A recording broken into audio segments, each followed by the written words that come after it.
We are going to just jump right off for our final presentation of the day. We are so incredibly thankful to have our next group of individuals. They are joining us from the Tennessee Kidney Foundation. And I'm actually going to hand it right over to their CEO, Heather Corum Powell, to tell you more about the team and what they do. Heather, thank you so much for being here today. Thank you for having us. We're excited to be here. It's great to see so many people were able to join. It looks like I'm having trouble sharing my content right now. If I could get a hand with that. Let's see. Yes, let me give you presenter. Perfect. All right, thank you so much. As Emma said, I am Heather Powell. I'm the CEO for the Tennessee Kidney Foundation, and we're located in Nashville, Tennessee. I have with me today two very special people, friends and colleagues, Dr. Jacfranz Guiteau and Jonathan Trees. I'm just going to start off really quickly by telling you a little bit about the Tennessee Kidney Foundation and then turn things over to Dr. Guiteau, followed by Reverend Trees, and then we'll come back to me to tell you more about the Tennessee Kidney Foundation and kind of wrap things up in a way that as we go through this, we'll talk about the process of transplant and overcoming some obstacles and uh, concerns or barriers there with Dr. Guiteau. Reverend Trees will talk about his experience being a living donor, and then coming back to me talking about the Tennessee Kidney Foundation and how we provide support and complement the resources provided by transplant centers or other organizations and helping people through the process of deciding to pursue transplant, become a living donor, and things of that nature. So the Tennessee Kidney Foundation is a relatively small nonprofit organization. We've been around for over 50 years. We have a very small group of employees that run our programs, but a large footprint and a large service that we provide to the community. So we cover 42 counties in the state of Tennessee. We work with about 40 or more referring social workers from transplant centers and dialysis clinics throughout our service area. Covering 60 plus dialysis clinics, 3 different transplant centers, and we have a 24-member board of directors that help us run the organization. And so what we do is a combination of providing direct service programs that help people do things like access their care by providing transportation support, underwriting the entire cost of an individual to get to and from their dialysis treatments, to their transplant evaluations or postoperative appointments. We do meal delivery for dialysis patients, providing kidney-friendly meals delivered to their doorsteps, and emergency financial assistance for people who are having trouble meeting basic needs, things like housing and utilities. And on the other side, providing community programs, we have free preventive kidney health screening and education programs that we offer throughout the community, partnering with faith organizations, community health organizations, schools, really any kind of community group that has a large audience where we can come in and provide those resources at no cost. And give people kind of an entry point to getting screened and learning more about kidney health and any risk factors they may have, and resources to help make sure that they have their best possible health outcomes.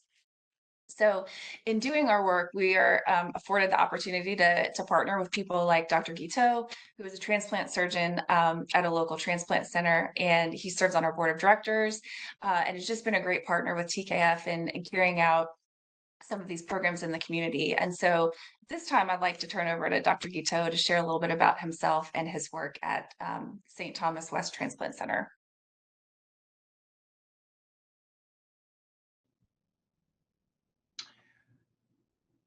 Good afternoon, everyone.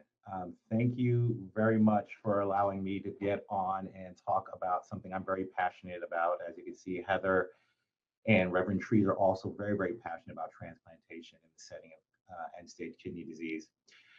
In particular, my work at Ascension St. Thomas West is related to not only transplanting as a kidney transplant surgeon, but also trying to increase awareness and education surrounding living donation. In particular, increasing living donation will help with the organ shortage, better outcomes, getting more people off of dialysis, and hopefully trying to keep a few people from even getting onto dialysis. And I want to highlight some of that information through the presentation that I'll be giving here today. It's a part of a larger presentation that I do monthly here at Ascension St. Thomas West, Living Donor Boot Camp. If you're ever in Tennessee, would love to see you come to one of those. It's a lot of great information. I'm having trouble with the slides. How do I move the slides forward?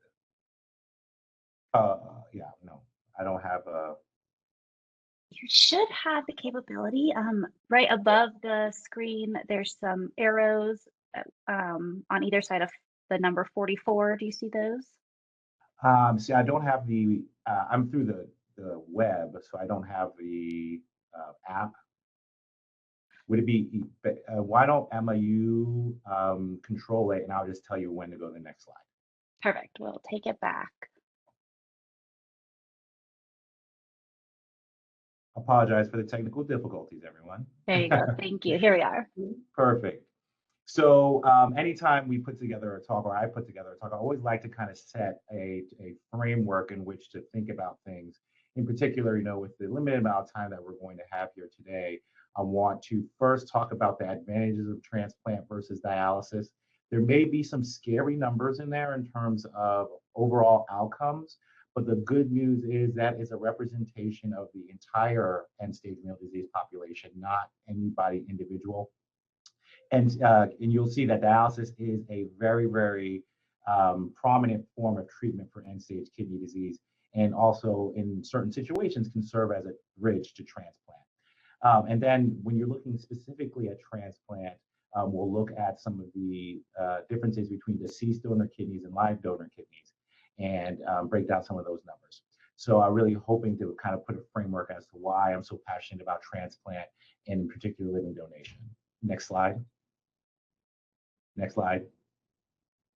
All right, so for those of you who have late stage 4 or early stage 5 kidney disease and haven't been put on dialysis or have end stage renal disease yet, these are the treatment options that we're often faced with in terms of deciding what our next steps are as our kidney function starts to decline. Obviously, we can choose to do nothing, but as you know, as the kidneys fail, our body's ability to regulate electrolytes, fluids, and a host of other things start to fail as well. And unfortunately, without a functioning kidney, it's not really sustainable for a long life. So people who decide that they don't want to undergo treatment for end-stage renal disease, unfortunately, will pass on.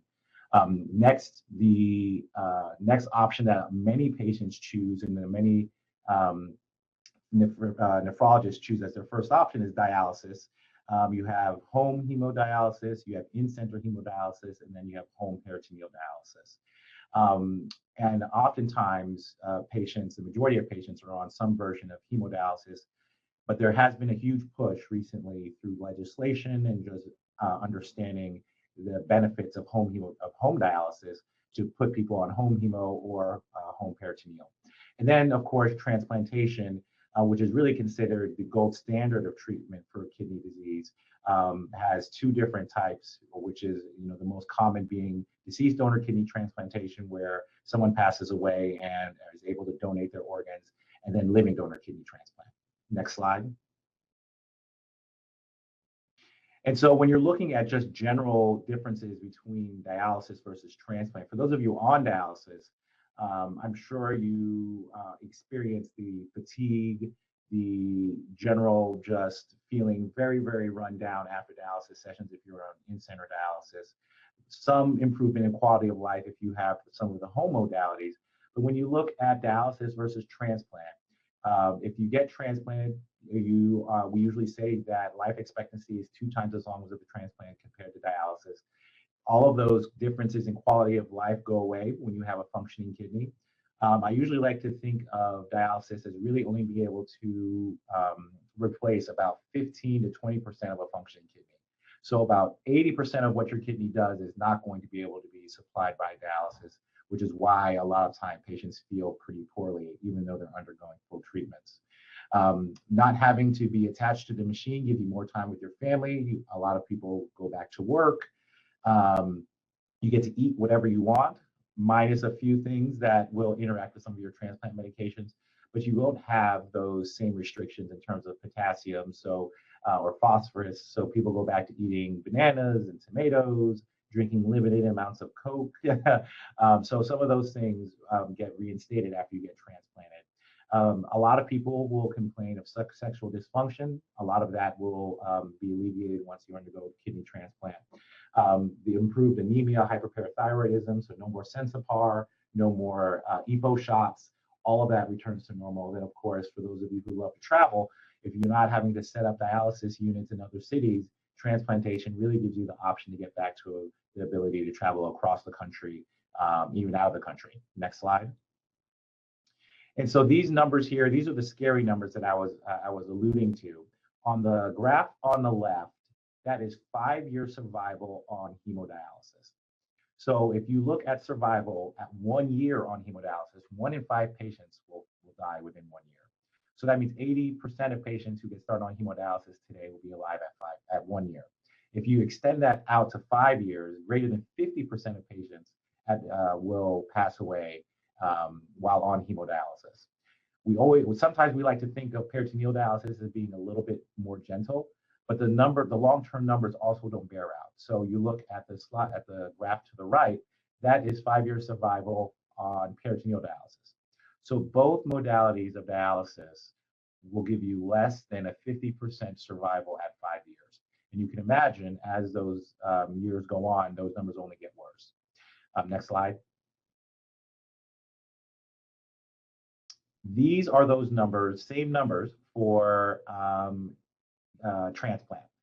On the graph on the left, that is 5-year survival with a deceased donor kidney. And the graph on the right is 5-year survival with a live donor kidney.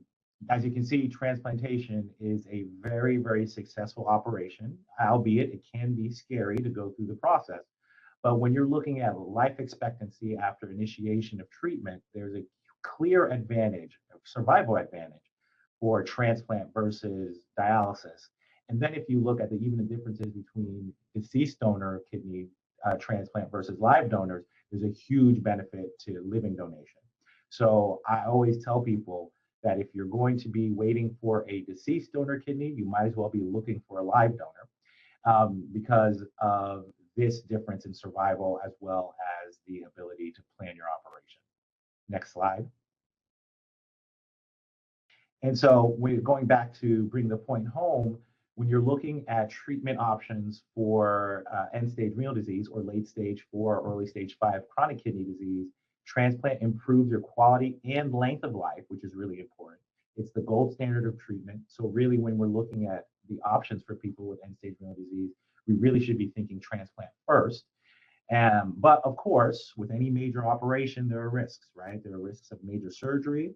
There are also risks involved with the lifelong immunosuppression you'll be taking after you get transplanted.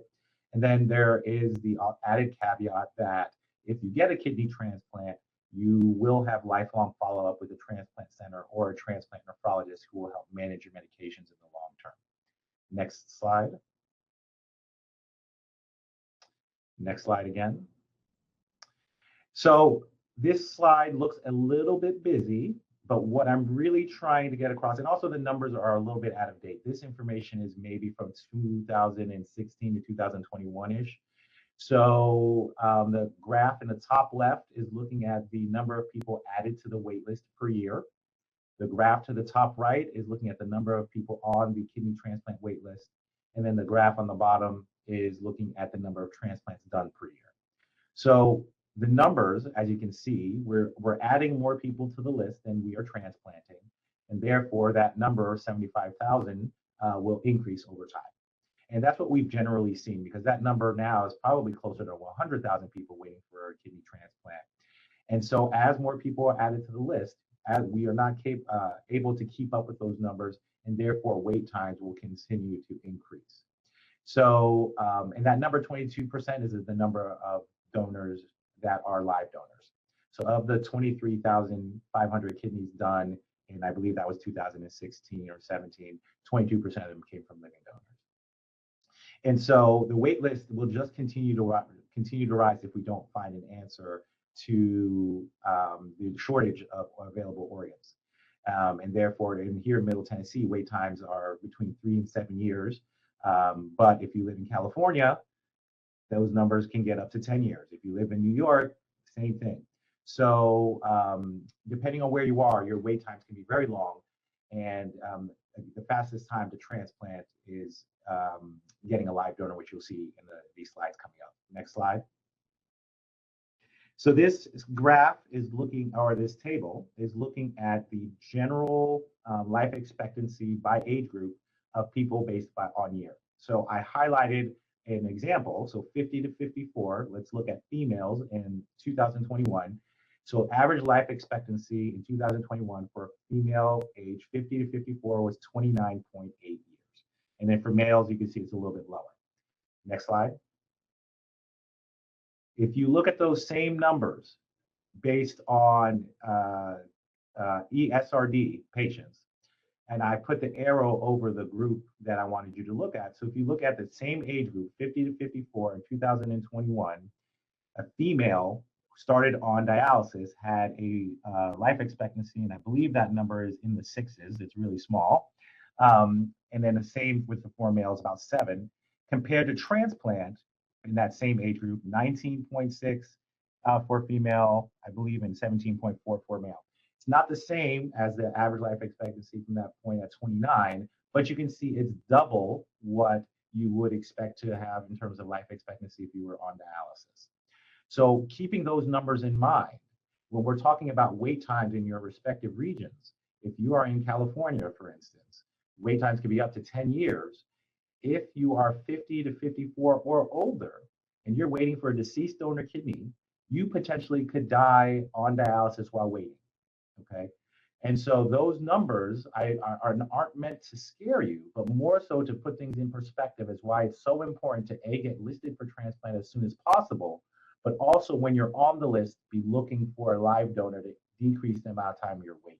Next slide, next slide. And so this table is looking at survivals based on the amount of time you're on dialysis. The table on the left is for deceased donor kidneys. The table on the right is for live donor kidneys. And so what it's basically showing is that people who get transplanted prior to being put on dialysis have a better survival rate. And then it breaks it down into 0 to 6 months, 6 to 12, 12 to 24, and 24 months on dialysis. And you can see that the longer you are on dialysis, your survival rate with a kidney transplant goes down. So not only do you want to get transplanted as soon as possible, even most beneficially prior to getting started on dialysis, you want to be on dialysis the least amount of time possible before getting a kidney. So not only do you want to get transplanted early, you want to make sure that you minimize the amount of time you're on dialysis, because as you increase in time on dialysis, your benefits of kidney transplant will actually decrease. Next slide. And so what is the fastest way to get transplanted? Living donor kidney transplant. So here I've listed the benefits of finding a live donor. You can switch that 5 to 7 or 10-year wait time to months if you find yourself a live donor. I tell patients who come to see me in the clinic that if they were to show up today with a live donor, I can get them transplanted in 8 weeks. So you take that time frame of years and you put that into months when it goes to getting a live donor kidney transplant. Live donor kidney transplants last on average twice as long as a deceased donor kidney. The average lifespan of a deceased donor kidney is about 7 to 10 years. The average lifespan of a live donor kidney is about 15 to 20. So not only would you be getting a better quality organ, it would last twice as long. Live donor kidneys also start working immediately. Actually, when I'm sewing in a live donor kidney, my expectation is that I will see it make urine in the operating room before I'm even finished with the surgery itself. And so the benefits of that is that you will come out of the hospital with a close to or approaching near normal creatinine, and some of those limitations that you may have with a deceased donor kidney that may take a little bit of time to start working, you can go to start living a normal life much quicker with a live donor kidney. Of course, that plan your operation date and time is for you, but it's also for me, because when I'm planning an operation, it's much better to do that during normal daylight hours than the middle of the evening. Also, when you are getting a live donor kidney transplant, you can set it up at a time that is convenient for you. So you show up and you get your testing done and all gets done in the middle of the day. rather than getting a phone call at 2 in the morning, say being here, asking you to be here in 6 hours so that we can do this operation. So there's a much more controlled setting that really fits your schedule rather than the chaos that might ensue if you were to get a deceased donor kidney. And then another facet of living donation that a lot of people may not realize is when you receive a live donor kidney, you get removed from the wait list. And therefore, the people who are behind you on the wait list who may not be able to receive a live donor kidney, who aren't able to receive a live donor kidney, will have a shorter wait time because you are no longer ahead of them in the queue. So not only are you getting transplanted more quickly, you're also making it so that the people who may not be able to find live donors will also get transplanted more quickly as well. Next slide. All right, let's go into some frequently asked questions about living donation. Next slide. So when you're looking at a live donor, these are just basic criteria I like to think of. First, you have to have an adult who could be a live donor. But once you have found an adult who's willing to be a live donor, you don't really have any other limitations. That adult can be a family member, can be a friend, can be a coworker, a church member, classmates, member of your social network. But increasingly, we are seeing even complete strangers donate to people. We call those altruistic donors. And so people who are so moved by the benefit of living donation will come forward and say, you know what, this does such a great job of getting people healthy and off of dialysis, I'm willing to donate my kidney. And actually, if you look across the country, that we estimate that about 25% of the country is willing to donate a kidney for someone who they do not know. Next slide. Who pays for the kidney donor's workup and surgery is another question I often receive. And that is something that legislation is being passed as well as looked at. We want to minimize the burden of donation on donors. So their entire workup, including all tests, as well as their surgery, their hospital stay, and any complications after the surgery will be covered by the recipient's insurance.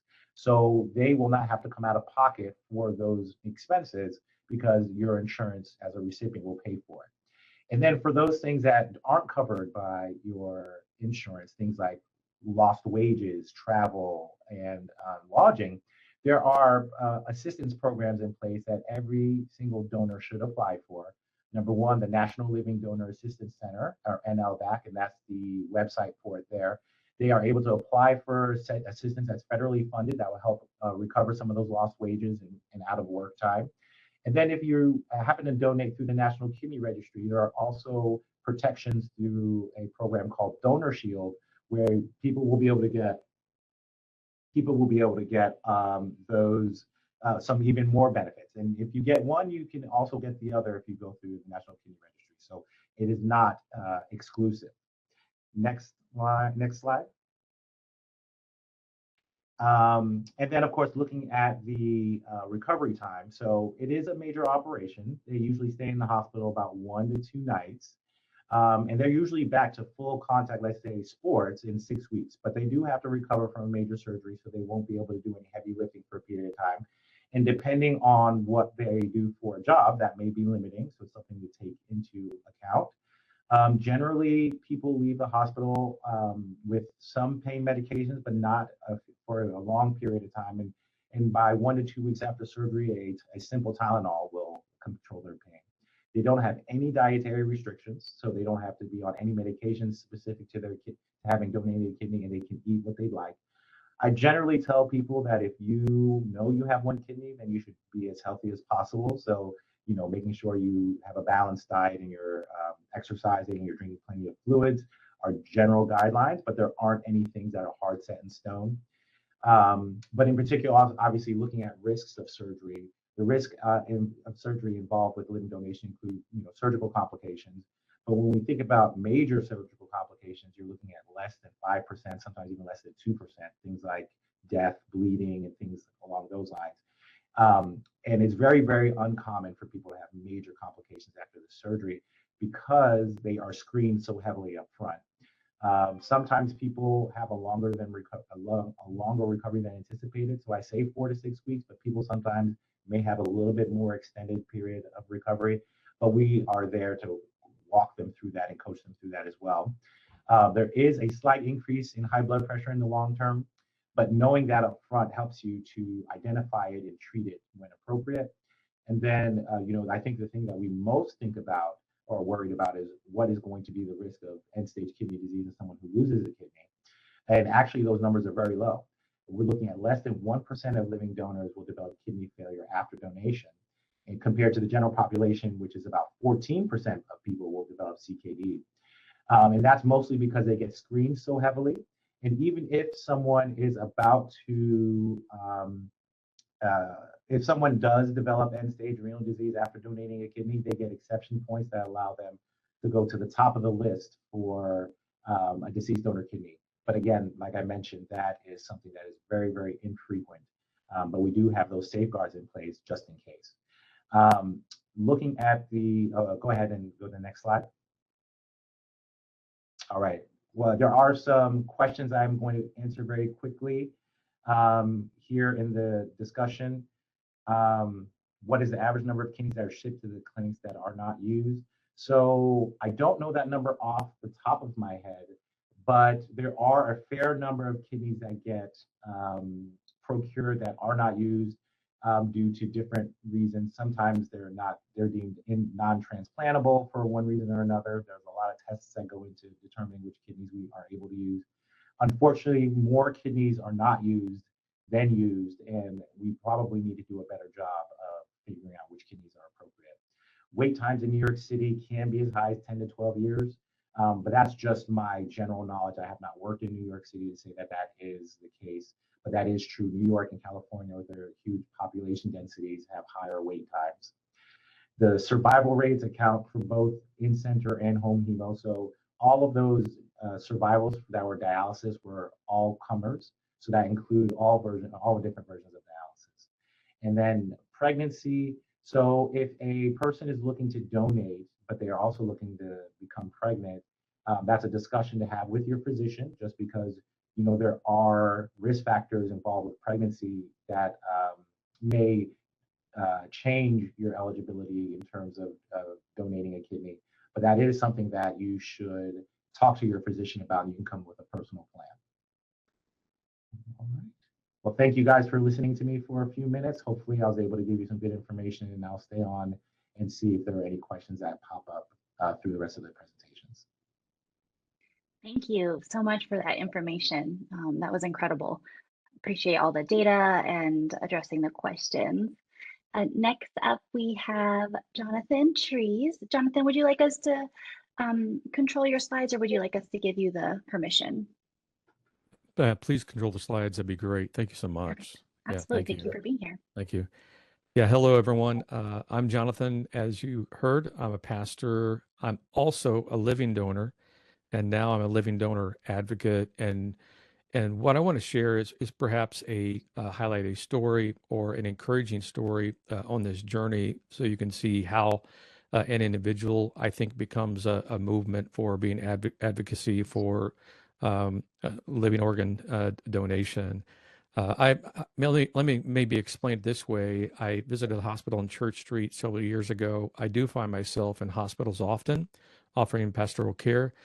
And I offer care, encouragement, prayer over those. And I found myself in the hospital with a man named Carl.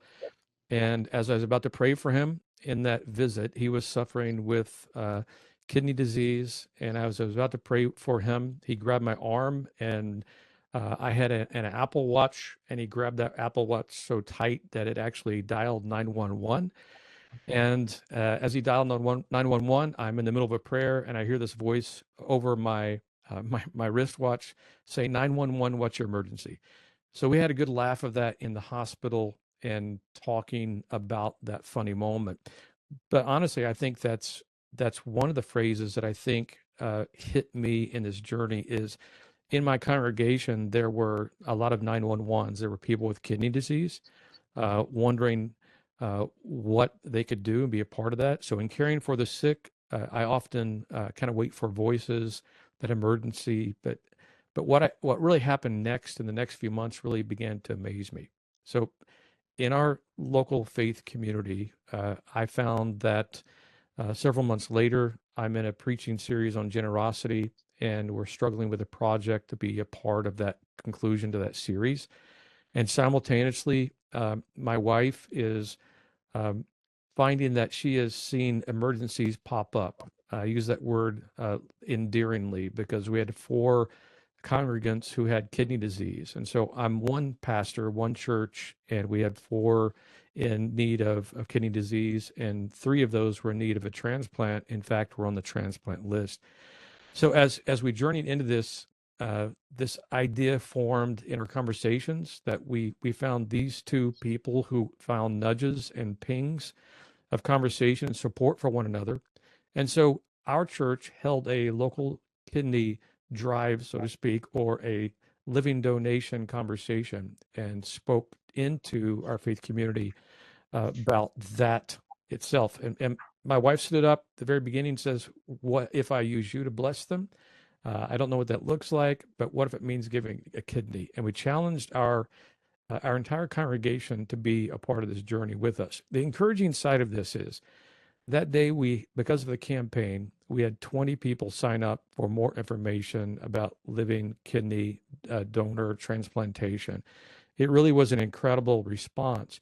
And because of that campaign, and largely because of that campaign, each of our 3 transplant waiting list parishioners received a kidney within 6 months.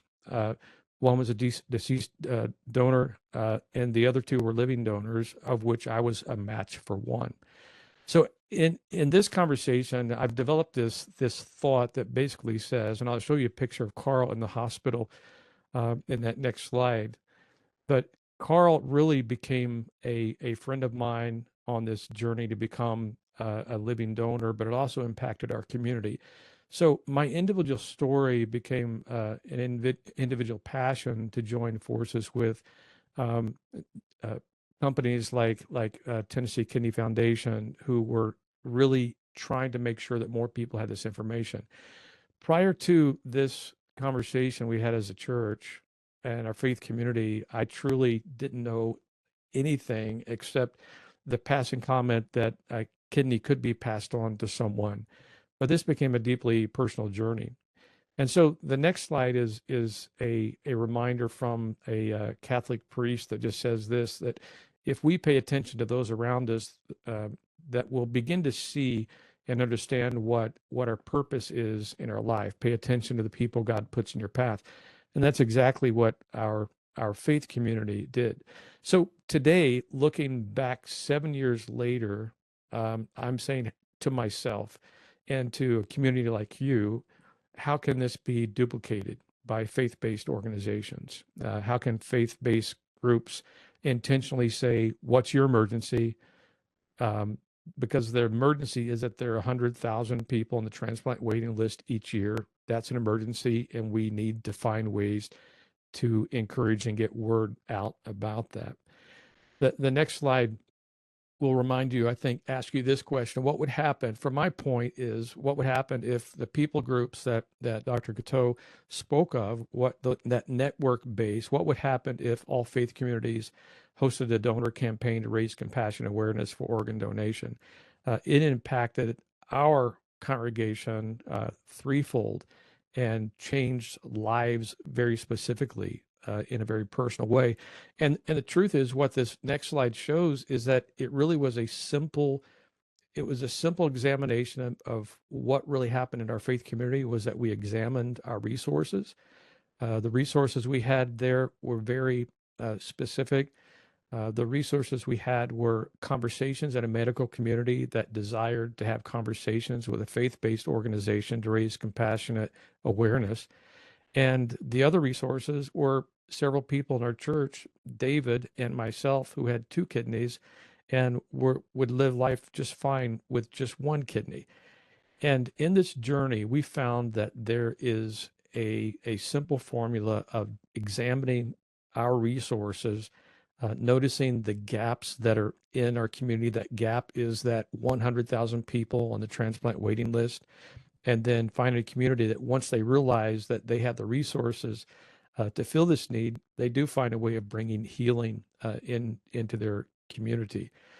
And so I spend most of my time now working on what I call the glass atrium. The tech giant Apple has created a glass atrium where the creatives and the programmers collaborate in a casual setting, because Apple identified that these two gifted departments within their company, while excellent in their own right, rarely sat down to inspire one another.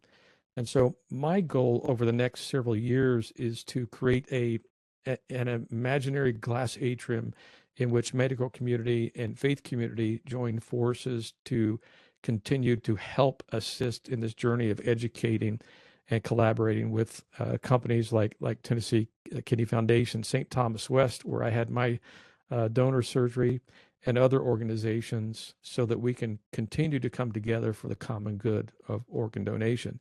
So I say that to you, that a personal story became what I'm hoping will be a movement in faith community to assist in helping some of the data that you've already seen in front of you.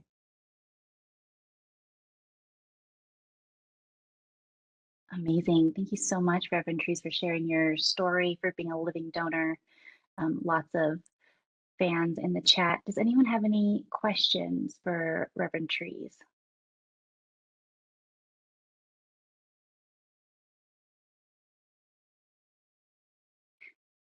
Lots of hearts and claps, and just grateful for sharing your story. Thank you so much. My pleasure. Heather, I'm going to pass it on back to you. We do have your slides up here, so if you're able to just utilize the slides we have up. That's perfect. All right, thank you so much, Dr. Guiteau and Reverend Trees. And I think everyone is able to see why we enjoy working with our partners, like the two of them, so much in the community doing our work. So what I want to do now is come back to talking a little bit more about the community education and prevention programs that we offer. Knowing that we're based in Tennessee and that many of you are not, my hope is that we can share what we're doing to help inspire the work where you are, and also to encourage you to reach out to us at the Tennessee Kidney Foundation. If there's any way that we can help bring this information to organizations where you live, if you're a part of an organization, we're happy to share resources and best practices so that others can benefit from work like we're doing in Tennessee. So with that, I wanted to share a little bit first about who program clients are within Tennessee Kidney Foundation. And these are program clients within these direct service programs that I described at the beginning, offering transportation assistance, emergency financial assistance, and meal delivery. You can see the age breakdown. The majority of the people we serve are over the age of 60, but we have seen trending ages younger and younger over the past several years. So we only have 6% of our program population under the age of 40. But again, 60 plus is really the majority of those we serve. Everyone who is enrolled in our programs has income of 200% or less of the federal poverty level. And people who enrolled in our programs also do not have insurance benefits or other resources to take care of things like transportation, emergency financial assistance, and meal delivery. These are some numbers to show you the success of that transportation assistance program in particular over the last year. We served 486 people through that program, and they were able to attend over 26,000 dialysis treatments through our programs. One of the things that we're very proud of in being able to offer this program in our community is that those who are enrolled have a 97% attendance rate at their dialysis treatments. So one of the reasons that that's so important to us is tying this back into transplant. One of the reasons that we exist is to help people, one, achieve their best possible health outcomes, but also serve as a way for people to avoid falling out of compliance with their treatment. We want to help people who are eligible for transplant stay eligible for transplant and have the best possible outcome with that regard as well. And I see a question in the chat about how we are funded. I'm happy to share a little bit about that before I move on to the next program. We're privately funded. We're a nonprofit organization, so we receive grants from private foundations, donations from individuals in the community, and we have several fundraising events throughout the year to help fund our programs. And then I know there's another question about funding that we can maybe come back to at the end. But moving to the meal delivery and emergency financial assistance program, these are much smaller programs in scope for budget and the number of people enrolled. They really exist to help fill the gaps where people have exhausted all their resources and then come to the Tennessee Kidney Foundation to help fill the gaps. So typically with emergency financial assistance, we're providing a one-time $250 award to help do things like help keep electricity turned on, or if people have trouble making a housing payment or something of that nature, we can step in to help make sure that people stay housed and have the utilities maintained that they need. The biggest need that we see with that program is actually related to food security. That's something that's been trending higher and higher over the last several years since the beginning of the pandemic. And what we do to address food security through this emergency program is to provide grocery store gift cards for patients who need help purchasing food. But because we saw the need for food support growing so much, we launched a program where we're delivering 14 kidney-friendly meals shipped on dry ice every 2 weeks. So one meal per day every 2 weeks to a cohort of clients throughout our service area. And these meals can be delivered anywhere the USPS, FedEx, or UPS can deliver. So virtually anywhere as rural as people are, they can receive meals. There's no cost to the program participants. And we started the cohort with 10 clients. We provided 840 meals in the first 12 weeks of the program. And we did recently get a grant through the Tennessee Department of Health to expand that from 10 people to about 70 people. So we're excited about offering that to a larger scale in our service area. A little bit about how people apply for TKF programs. I mentioned at the beginning of this session that we partner with social workers at dialysis clinics and transplant centers. So they are the folks that make the referrals to TKF. They submit annual applications for people who qualify, meeting our income requirements, making sure that people are either living in or receiving treatment within our service area. And we make a guarantee to people enrolled in TKF programs that once you're enrolled, we'll keep you enrolled as long as you need our assistance. So it's not that people are coming in and getting support for a couple of months and then enrolling off. We have many patients who've been enrolled in our programs for years and will continue to be until they no longer need our service.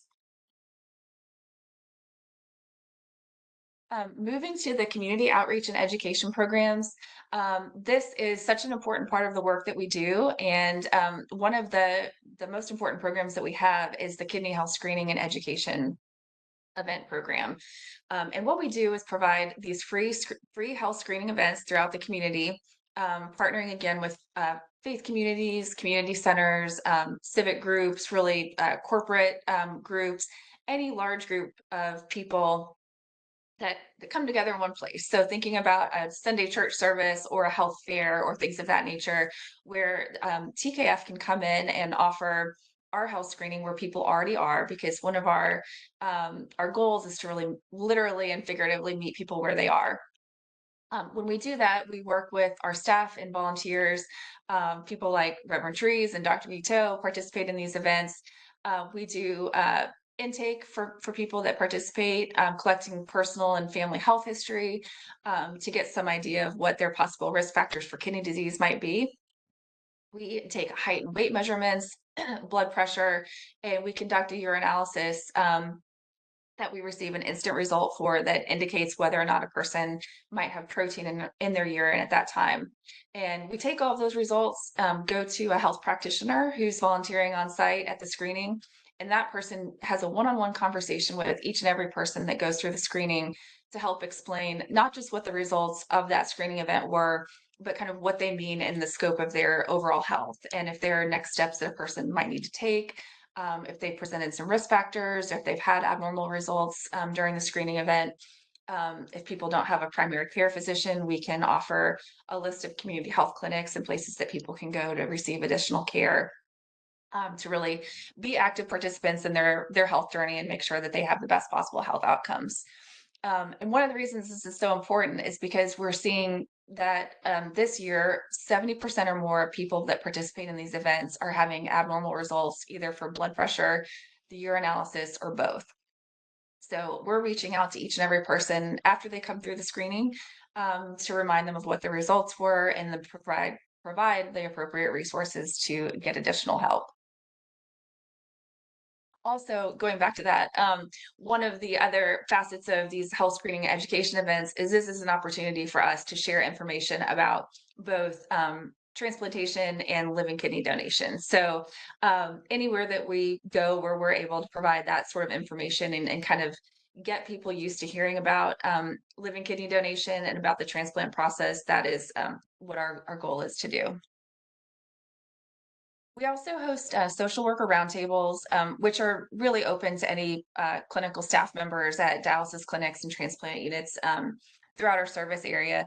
We host these on a bi-monthly basis and bring in guest speakers who talk about things that we're all interested in hearing.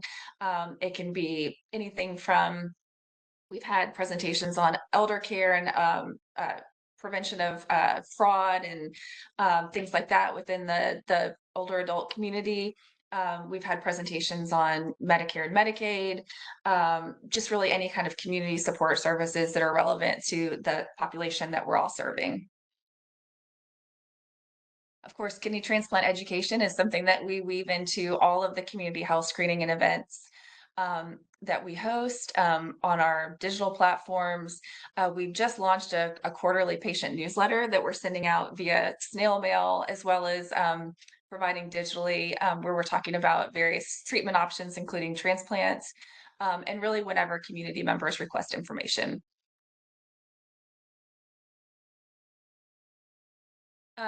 This past couple of years, we've launched a new program where we're gathering a cohort of people who are within the healthcare community, both clinicians and public health experts, and people who work within healthcare in various ways, to have health equity roundtables where we're really talking about things that we can be doing better to empower patients to be active participants in their own health journey, improve doctor-patient communication, and increasing patient confidence with these interactions. And as part of that, we decided to launch a patient focus group, which just kicked off over the summer this year, where we're bringing together CKD and ESKD patients to meet quarterly to confidentially have an opportunity to discuss their own health journey, sharing their experiences with either CKD, with dialysis, if they've been on either side of the transplant process. We're providing incentives for people to participate in that. And the conversations that are shared within those focus groups are then de-identified, and we're bringing those back to the health equity roundtable so that we can use that information to really help create a toolkit to bring back to both patients and providers, to be able to, again, increase patient confidence with their interactions with healthcare providers, and really feeling empowered to take control of their health journey. So this is just a sample of some of the programmatic events that we've held in the community over the past year. And you can see it's really a variety of various roundtables. We've held virtual education sessions for corporate partners that have things like a monthly health seminar for employees, and they invite the Tennessee Kidney Foundation in to give a presentation on kidney health. Screening events with different faith partners, corporate partners like Amazon, collegiate partners like Tennessee State University, and other community partners, education events, and then some events where we're simply providing education information, like at a table at a health fair, things of that nature. So it's really possible to take this kind of information anywhere where people are. And that's the critical component for us, is just making sure when we're doing things in the community, we're meeting people where they are. So anywhere there's a large group of people, we can come in, provide information, rather than us hosting an event and trying to find a way to entice people to come in to see us. We're going to meet them where they are. And then this last slide is just a sampling of some of the upcoming events we have. Again, I know that most of you are not in Tennessee, but we're happy to share these slides with participants so you can kind of get an idea of what we're doing and take that as inspiration to potentially try to organize or work with local organizations to host events where you are. And then just ending with some photos and quotes that make us feel good and remind us about why we do what we do. We, on an annual basis, reach out to social workers and patients to get feedback. And actually, we reach out to patients more often than on an annual basis to get their feedback about what the assistance that we're providing and what that means to them. And so their responses are always inspiring and remind us, why we're here to do what we do. I think that is my last slide. So we've got some time to take some questions if anyone has some. Thank you so much, Heather. We have lots of people wanting to move to Tennessee to be able to participate or volunteer with this amazing program. We did have quite a few questions come through here. Let me grab you a few. How many patients do you have in the focus groups? Right now, and you have to excuse me, I'm battling laryngitis, so my voice is hanging so on sorry. my thread. But we have 9 patients that are in the focus group right now. And we have a mix of both CKD patients that are anywhere stage 3, 4. I think we have a stage 5 who's nearing dialysis. And then we have several dialysis patients who are in that cohort. Okay, wonderful. Questions about the meals? Who fixes the meals? And how do you find those individuals to make the meals? Yeah, so we contract with a company called Mom's Meals, and they're nationwide. Their company is based in Iowa, but they have dietitians on staff that curate the menus. And what we really love about that program is that patients who are enrolled, once they're onboarded the program, they actually just get to pick their own meals. So it's not a matter of Tennessee Kidney Foundation deciding what 14 meals someone might like. We coordinate with a social worker either at the transplant center or at the dialysis clinic. They work with the patient to give them the menu of options and then have total control over what meals are delivered. So Mom's Meals prepares the meals where they are, and then they're shipped out on dry ice. So they're coming fresh to patients' doorsteps. Wow, that's amazing. I love that. Is your program expanding outside of Tennessee or collaborating with any other organizations in other states? So we are just the Tennessee Kidney Foundation. We would love to share the knowledge and experience that we have with other organizations. So we are definitely happy to connect and share with organizations wherever people are. Wonderful. And we did drop the Tennessee Kidney Foundation website into the chat. What is the best way for folks to reach out to you to gain more information? Yeah, we can share my email address and the organizational phone number in the chat. Okay, that'd be wonderful. Thank you so much. Let's see, we have one more that came through. Can someone volunteer virtually with the patient focus group? Right now, the patient focus group is entirely in person.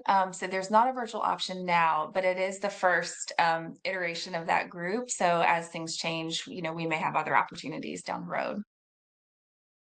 With the health equity roundtables, though, not the patient focus group, but the other group that's meeting, that does provide a virtual option. So if someone was interested in that, they can reach out to me and we can kind of talk about, what perspective they would bring and how that might work.